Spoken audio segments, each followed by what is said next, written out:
All right, guys, welcome to After the Catch presented by PGM. I'm your boy KB. It's playoffs. Appreciate y'all tuning back in and joining us for another week of talking some football with your boys. I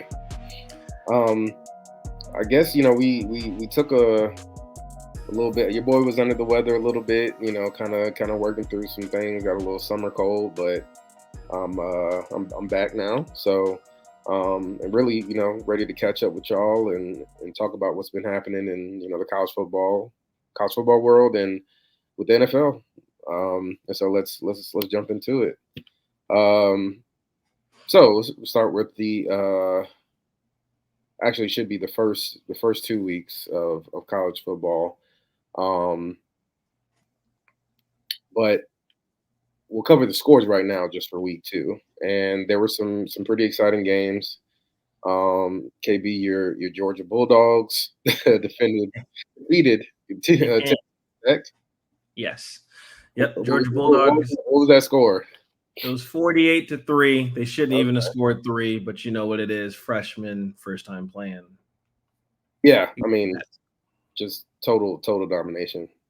Yes. I hope they got their money's worth for y'all. It was at Georgia, so I hope they got their money's worth for coming to Georgia and getting that butt whooping that they received. Man. As far as the other top 25 games, just to kind of run through those pretty quickly. Ohio State beat the Brakes off Western Michigan 56-0. Michigan and Texas was probably the most exciting game of the weekend. Well, at least on paper. Texas ended up winning convincingly 31-12. Yep. Alabama played South Florida. That score ended up being 42-16.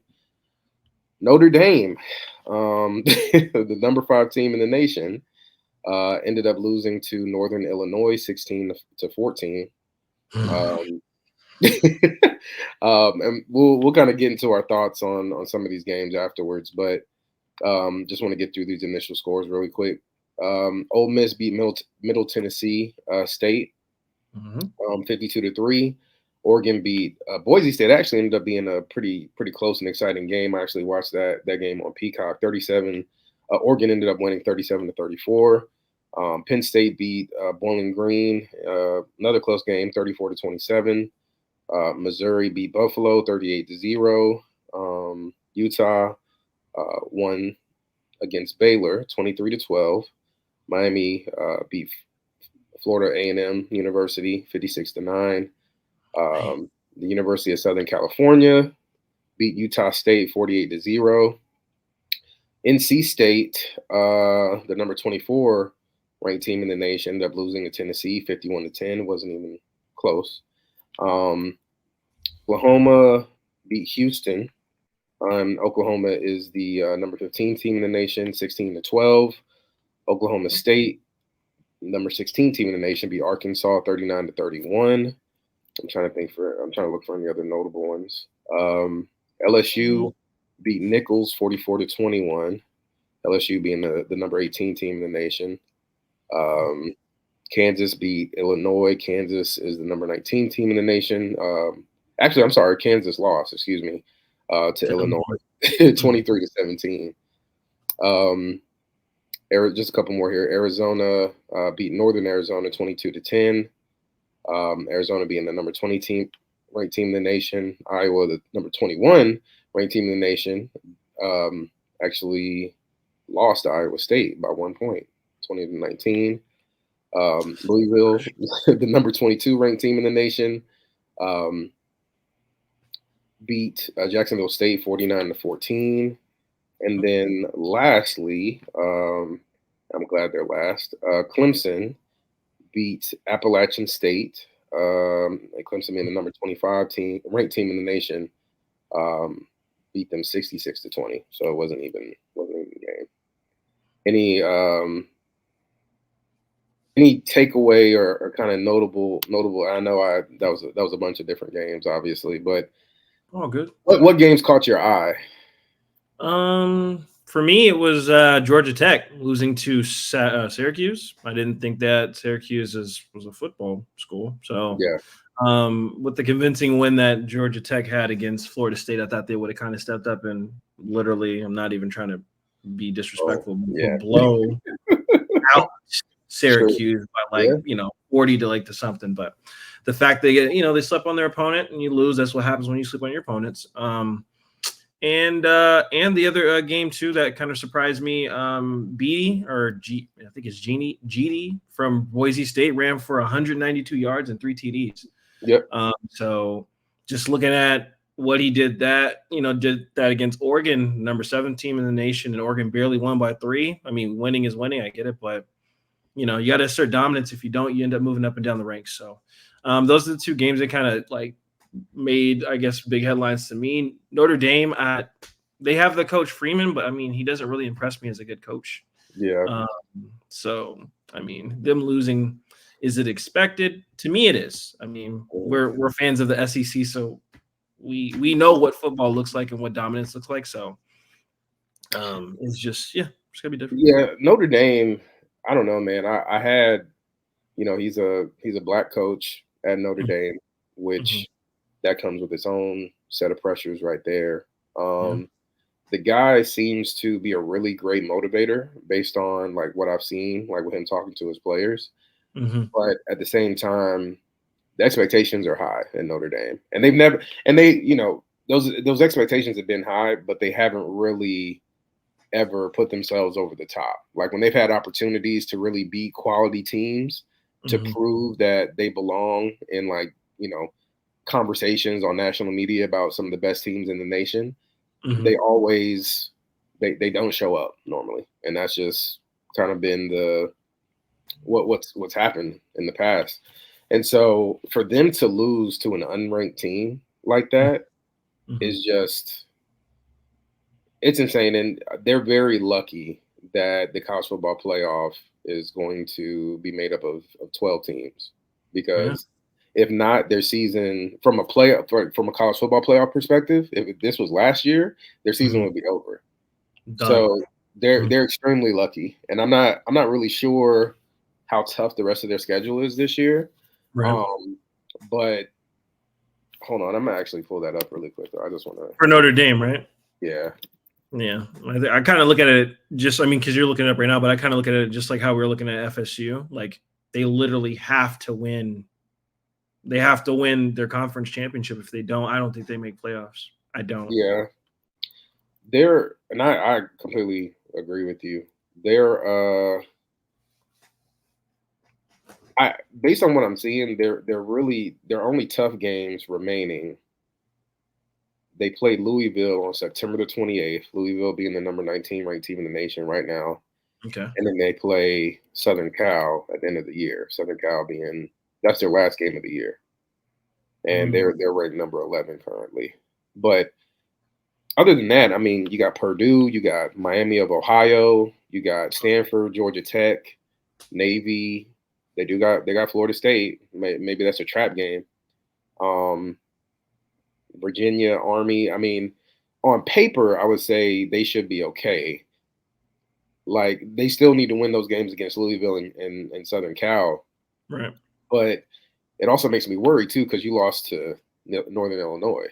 So, I mean, you don't really know what team is going to show up for them. Yeah. And so, like you said, I was extremely surprised by how that game unfolded. I mean, the other one too was the Oregon Boise State. On paper, you're thinking Oregon's just gonna dominate Boise State, but Boise State kept that game really close. I mean, I think we were talking before, the best running back in the nation plays for Boise State, and he'll probably be, I'm not gonna say a first round draft pick, but he'll be an early round draft pick. Yep. He'll probably end up being the first running back taken off the board. I think he will. Is he a junior? Is he a junior or a sophomore? I think he is coming out next year. I think, I'll double check that. But actually, let me look it up right now. I thought in college you need to play the first 3 years. You don't have to come back your 4th year. You can leave your junior year. Let's see how many years he's in there. Yeah, he's a junior. Yeah, that means he has a possibility of just not coming back a senior year. Yeah, which I mean, maybe he just loves the atmosphere of Boise State and decides he wants to come back and play a senior year. But That's I think, risking it. Yeah. yeah, I think with how much stock he has, I mean, a lot of people in the college football world know him as probably being the number one running back prospect coming out. Mm-hmm. And so more than likely, I think he ends up coming out in the draft. But Well, I mean, if he keeps on having mad numbers like that, like 192, 130, yeah, over 120, he might be rushing for the most yards in, college football in the single season. So it just depends. no, for sure. Um, yeah, that game surprised me. I ended up kind of watching it until the end. I was hoping that Boise State maybe would pull up the upset, but Same. Oregon, pulled it out at the end. Um, as far as other than that, I mean, there weren't really any other games that I actually saw that kind of jumped out at me.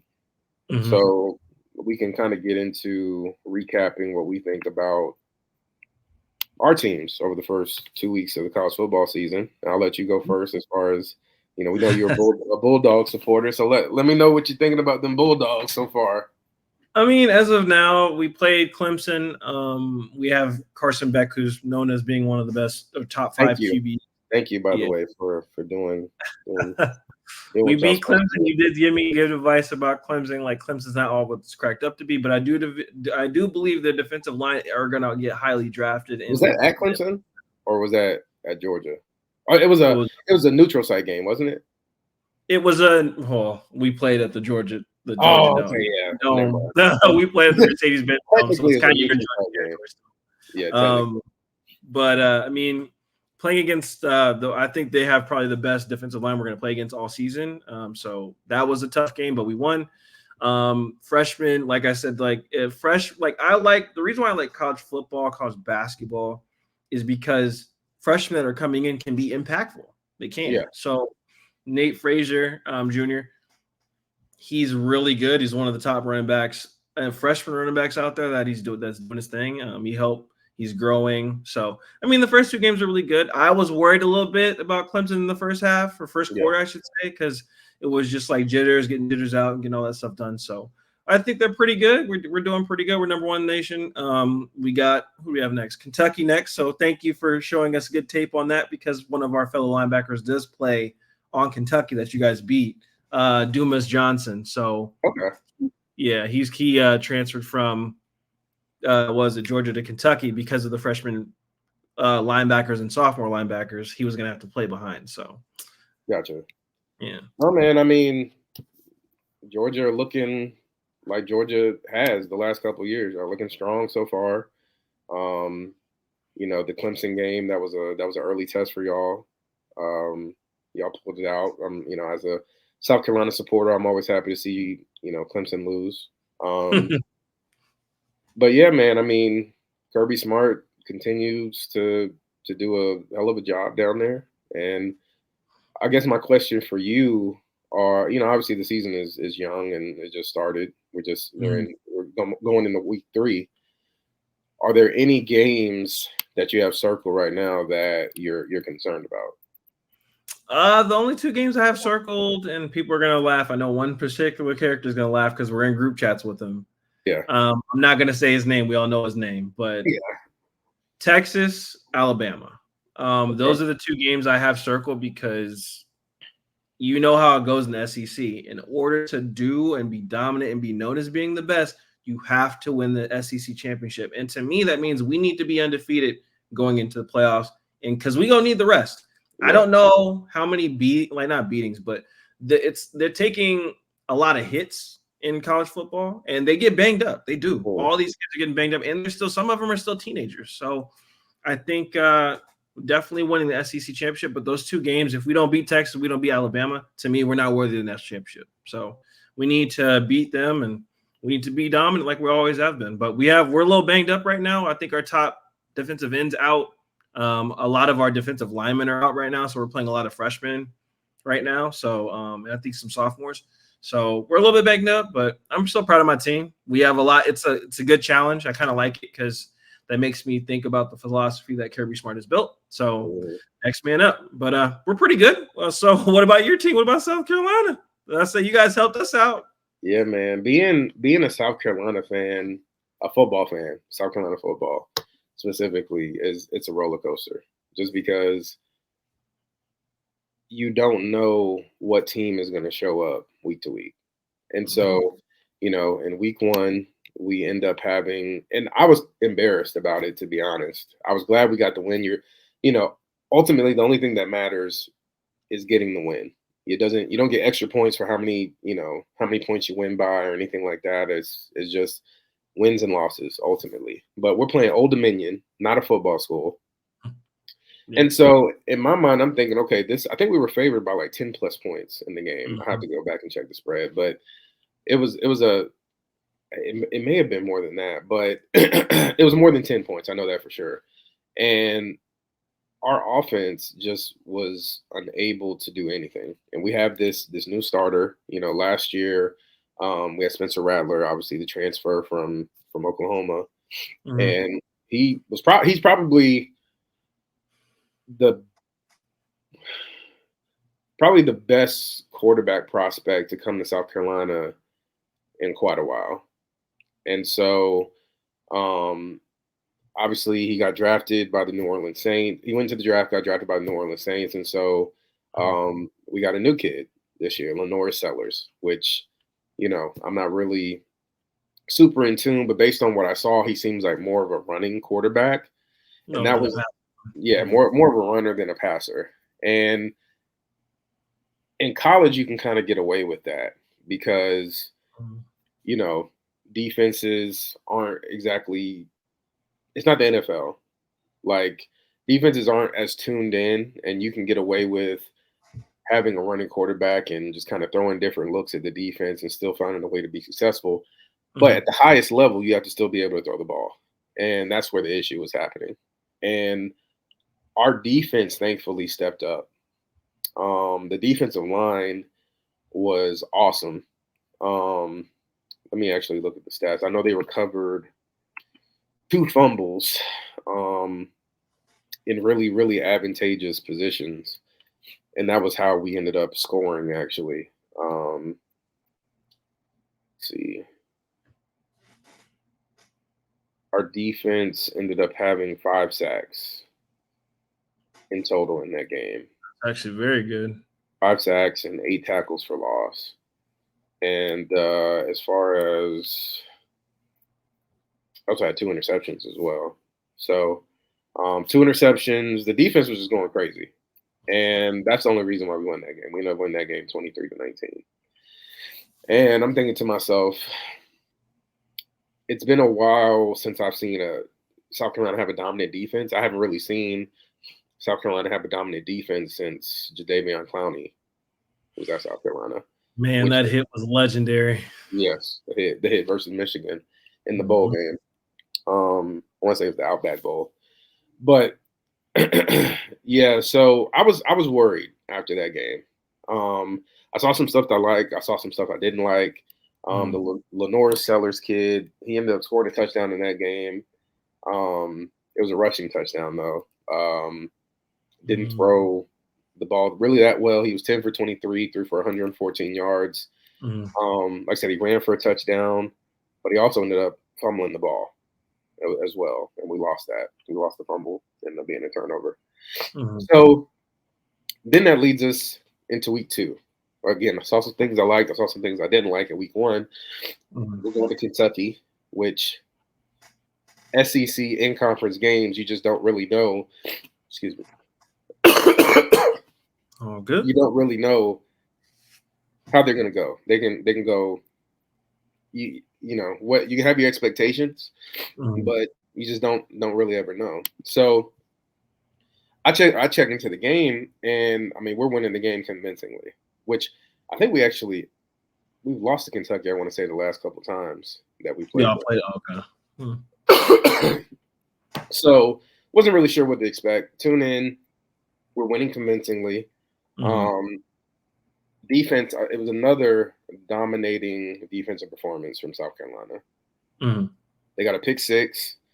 Lenore Sellers, the quarterback, he threw 2 touchdown passes. We we had 2 interceptions. One was returned for a pick six, and then I want to see how many sacks what ended up happening. I kept seeing Sellers go to the back. Is he all right? Did he get injured or something? I haven't heard anything. Okay. I feel like I would have heard something, but I could be off with that. But I haven't heard anything significant about him being injured going into the LSU game. Gotcha. Sorry. All good. Trying to pull up these stats. So again, Lenore Sellers, 10 for 14, 166 yards, 2 touchdowns, 1 interception. Raheem Sanders was the number 1 rusher for the team, 13 carries for 54 yards and 1 touchdown. Lenore actually had 3 fumbles in the game, but none of them were lost. That's a little bit concerning. The defensive line had 5 sacks and 11 tackles for loss. So I need to figure out who our defensive line coach is because he is doing an amazing job so far. They're getting after the quarterback. They're creating pressure. And it's not only important for the defensive line to be able to get sacks, but getting pressure on the QB forces bad decisions. They try to get the ball out quicker. You make the quarterback uncomfortable, which leads to interceptions. Which they end up getting, again, they got 2 interceptions on the day and they ran 1 back for a touchdown. So, man, it's scary because now I'm starting to get excited. And again, that's a scary thing. Being a South Carolina football fan, it's a roller coaster, and it's like you just don't know. And so, I can't really complain so far. They're 2-0. They've won the games. You've been out. You got the teams in front of you. Your job is to go win those games. They've done that. Obviously, the concerning thing is the schedule for South Carolina, which let me pull that up. We got LSU coming to town this weekend. They're coming to Columbia. College football game day is actually going to be in Columbia this weekend. So, yeah, we actually play early. We play at noon, and LSU is the number 16 team in the nation. So you guys play at noon. That mean 9 a.m. my time. Okay. Yeah. So that's going to be a big test, and it's one thing to beat a Kentucky. It's another thing to beat LSU, a ranked team in the SEC. And they're pissed at that. So yeah. So I'm excited for the game. It's another opportunity really to see what this team has. Shane Beamer, he's come in and he's trying to build a culture. I feel like he had success in his first season, and then he kind of took a step back last season. And so I'm not really sure how long his leash is. But so far they're putting out good tape. And I'll have a better understanding of who this team is if it's real after the game against LSU.